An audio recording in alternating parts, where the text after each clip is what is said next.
During the Vietnam War, the North Vietnamese government filed a formal diplomatic accusation against the United States. Not for napalm, not for Agent Orange, not for cluster munitions or B-52 carpet bombing, for a pump-action shotgun, the same weapon American teenagers used to hunt quail on Saturday mornings. The same mechanism, slide back, slide forward, pull the trigger, that had existed since the 1890s.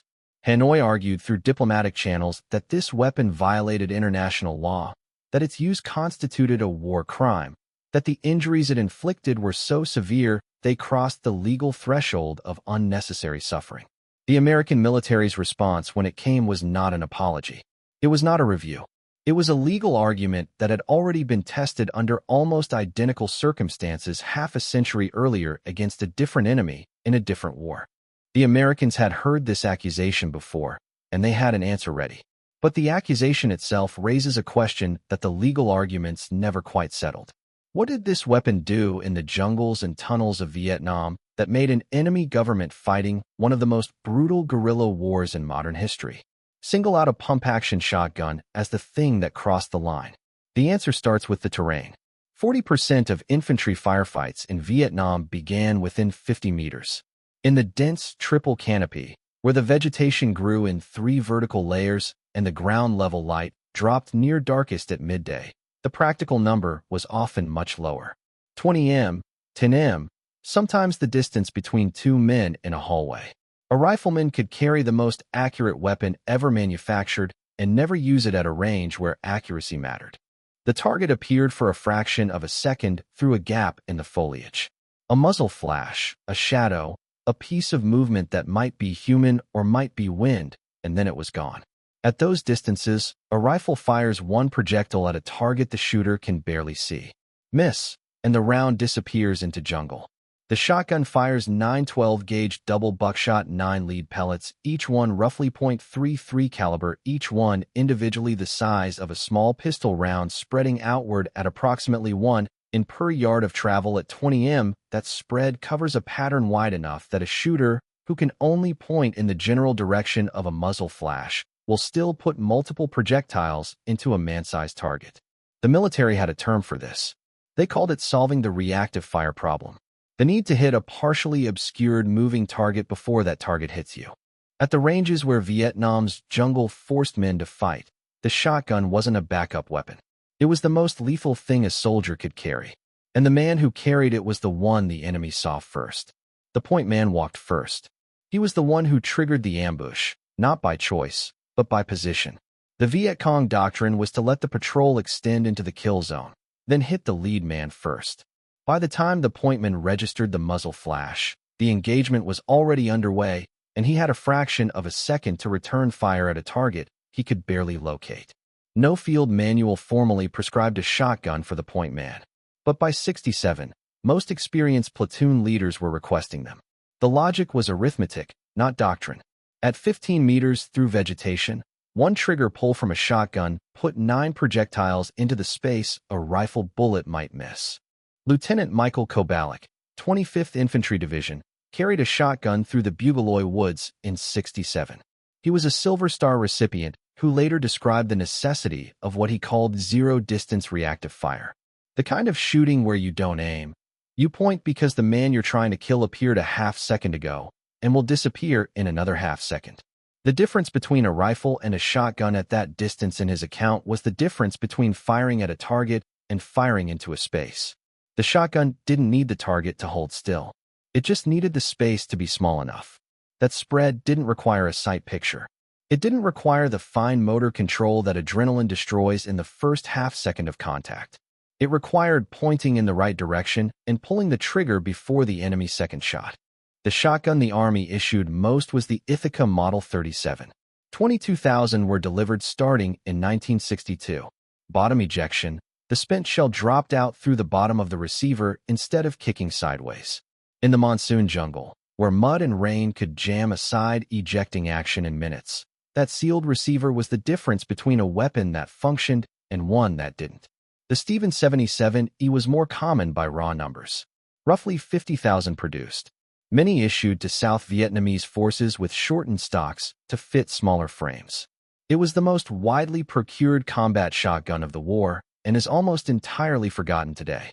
The Remington 870 arrived later and found its way into the hands of the men who would use the shotgun most aggressively of all. Navy SEAL Teams 1 and 2 operated in the Mekong Delta in conditions that made the jungle look spacious. Waist-deep mud canals 30 m wide with mangrove pressing in from both banks. Ambushes initiated at distances measured in boat lengths. The SEALs adopted the shotgun more aggressively than any other unit in the war. They carried Ithaca 37s and Remington 870s, often with stock shortened for boat work, barrels kept at the minimum legal length for concealment in sampans. In the Delta, where an engagement might start with a Viet Cong fighter rising out of the mud 6 m from the bow, the sight picture was irrelevant. What mattered was the spread. The defining SEAL modification was the duck bill. A horizontal choke bolted to the muzzle that flattened the shot pattern from a circle into an oval roughly 10 feet wide. One trigger pull from a duck bill-equipped 12-gauge could clear a canal bank. The SEALs had turned the shotgun into something its designers never intended. A handheld directional weapon that functioned like a small claymore mine aimed from the shoulder. They loaded number 4 buckshot 27 smaller pellets instead of 9. Because in the Delta, density of coverage mattered more than individual pellet penetration.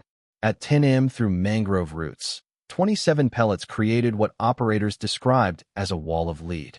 Survivable in theory, not in practice, but it was the ammunition, not the gun, that made the diplomatic cables fly. Standard issue was the XM162, 9 pellets of double-aught buckshot.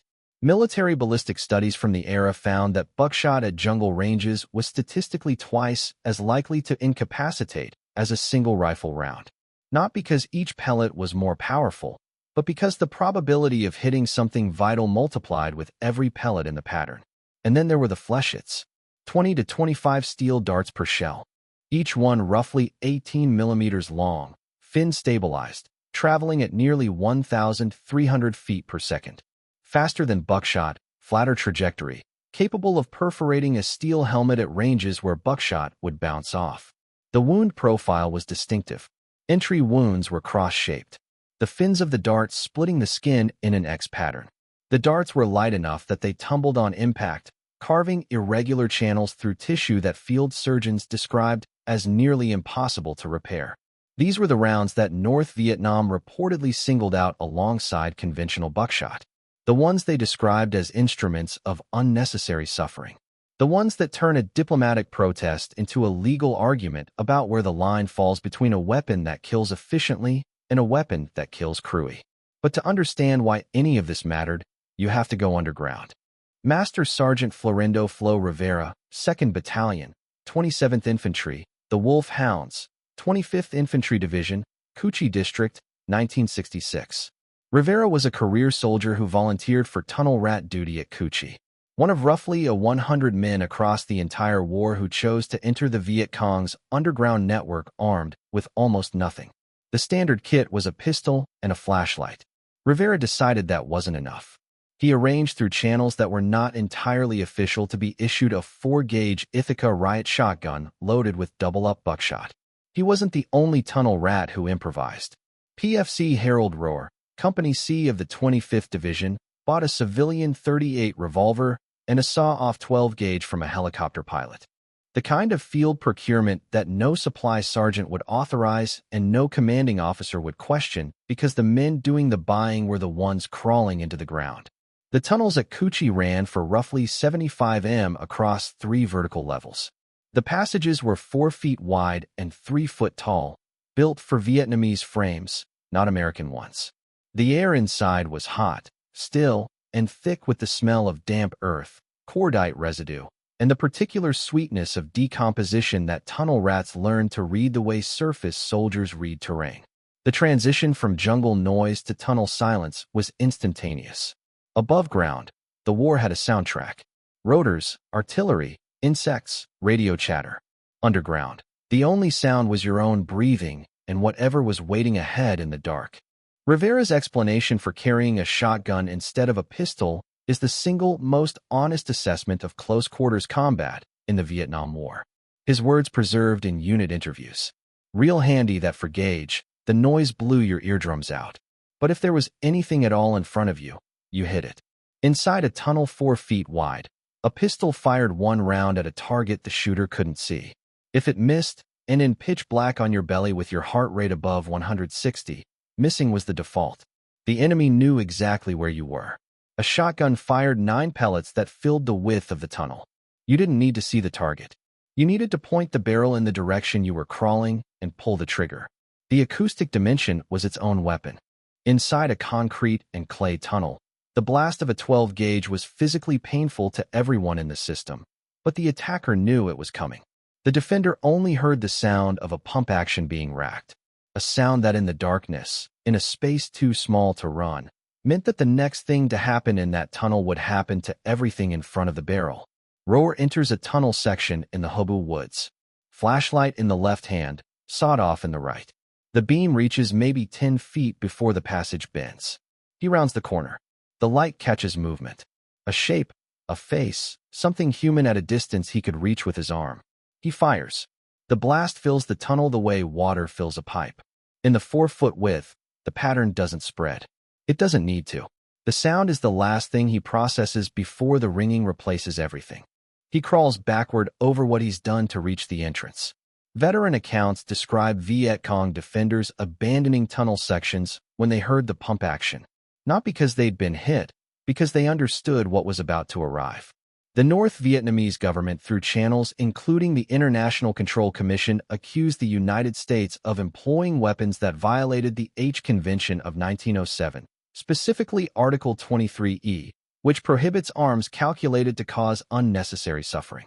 Their argument focused on shotguns, and according to several accounts, though the specific documentary evidence remains incomplete, flechette ammunition. They contended that the multiple wound patterns created by buckshot exceeded what was militarily necessary to incapacitate a combatant. The accusation deserves to be taken seriously, not because it was legally correct, but because the argument had internal logic. A shotgun at 15 does inflict multiple simultaneous wound channels. If the legal standard is whether a weapon causes suffering beyond what is necessary to achieve a military objective, then the question becomes, is it necessary to put 9 pellets into a man when 1 rifle bullet would kill him? The American legal response was blunt. The State Department and the Department of Defense argued that the shotgun was, if anything, a more humane weapon than a rifle, precisely because it was more likely to hit. A rifle that misses forces the shooter to fire again and again, each miss extending the engagement, each engagement increasing the risk of prolonged suffering for both combatants. A shotgun that hits on the first trigger pull ends the fight immediately. The military advantage was not cruelty. It was efficiency.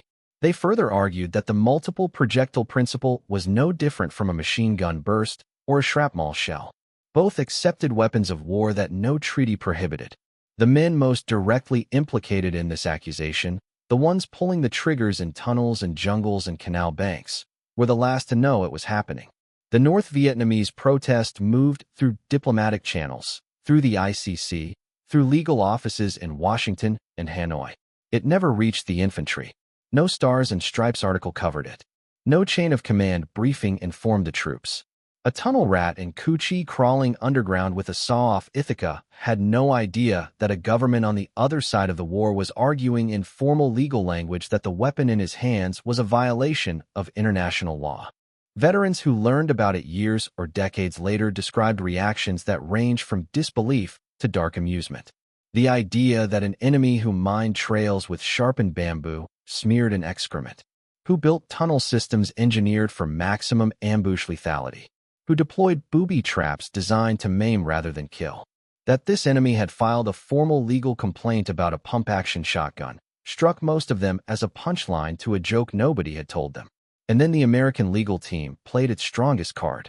In September 1918, 27 years before the United Nations existed, 47 years before American ground troops entered Vietnam, the Imperial German government filed an almost identical diplomatic protest through the Swiss and Spanish embassies.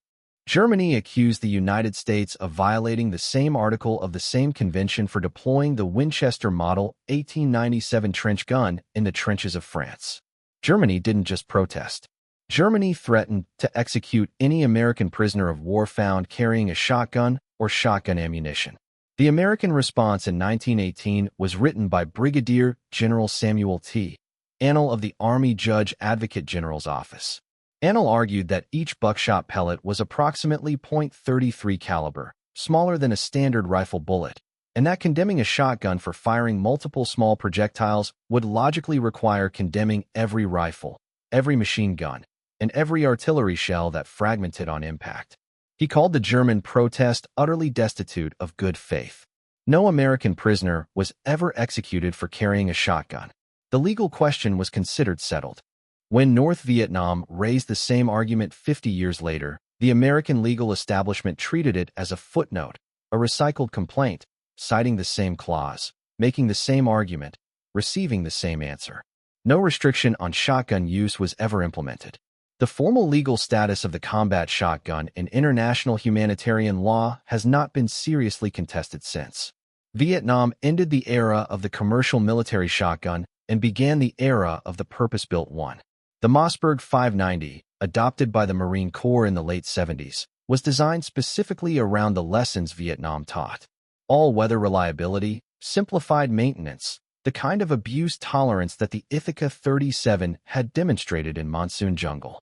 The M26 modular accessory shotgun system developed in the 2000s for door-breaching traces its design lineage directly to the tunnel-clearing configurations that men like Rivera improvised half a century earlier. The legal question is now considered settled by every serious authority on international humanitarian law. No post-Vietnam treaty is singled out shotguns or flesh ammunition for prohibition. Military lawyers teach the 1918 and 1960s protests together as historical bookends of the same argument raised by different enemies, dismissed on the same legal grounds, and never successfully revived. The tunnels where Rivera carried his Ford gauge are a tourist attraction. Now the passages have been widened. The trap doors are propped open.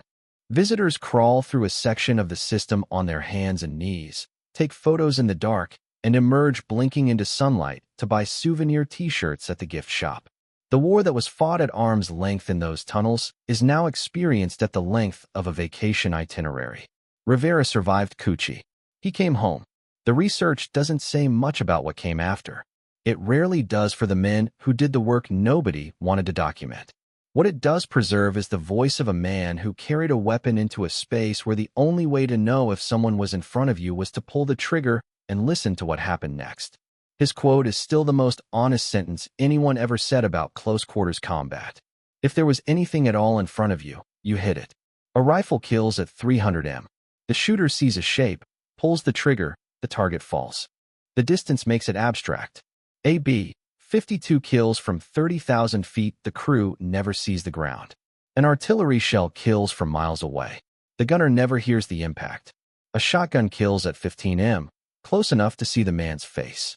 Close enough to hear him hit the ground. Close enough that the shooter walks past what the weapon did on the way to the next position. The shotgun didn't introduce a new kind of lethality to Vietnam. It introduced a kind of honesty, the undeniable close-range visible reality of what killing looks like when there's no distance to soften it. Two governments, 50 years apart, looked at that honesty and called it a war crime. The men who carried the weapon called it the only thing that kept them alive in a war fought at arm's length. Both were telling the truth. That's the part that doesn't fit neatly into a legal brief.